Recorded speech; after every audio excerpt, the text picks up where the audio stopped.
Hi, welcome to this tutorial.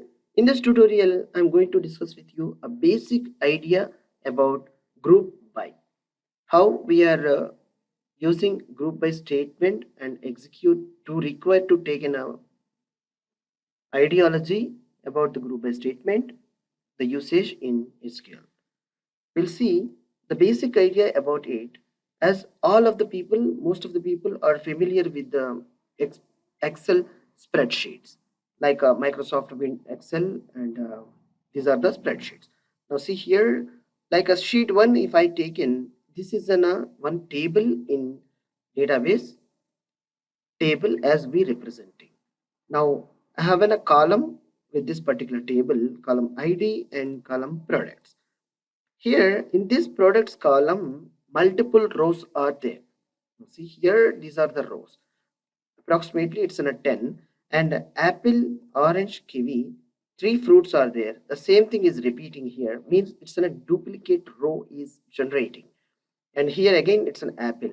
To group, these are all apples. Like see this one, this is one, this is two, this is three apples are available here with the different prices. As we can see that simply I'm adding a price also here, and I don't know what is exactly the group of type like apple fruit only I want to get as an output, and I want to see what is the sum of the total apple fruits are going to be in an average or count whatever it my requirement.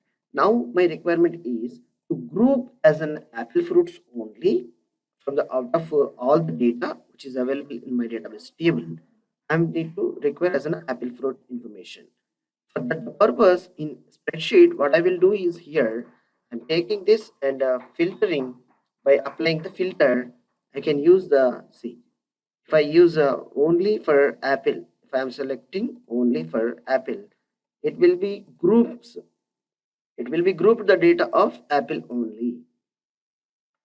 This is the major advantage whereas in a group by clause will use in SQL statements. If I am changing products to banana, here one banana only available. If I am changing to kiwi, it will show you only the kiwi group of items. Like category wise, it will be distinguished. On next session, we will see more pictorial representation, how group by will be accumulated with the result set and by using the aggregate functions to sum and count the most popular functions we will see. Thank you for watching this session. Thank you.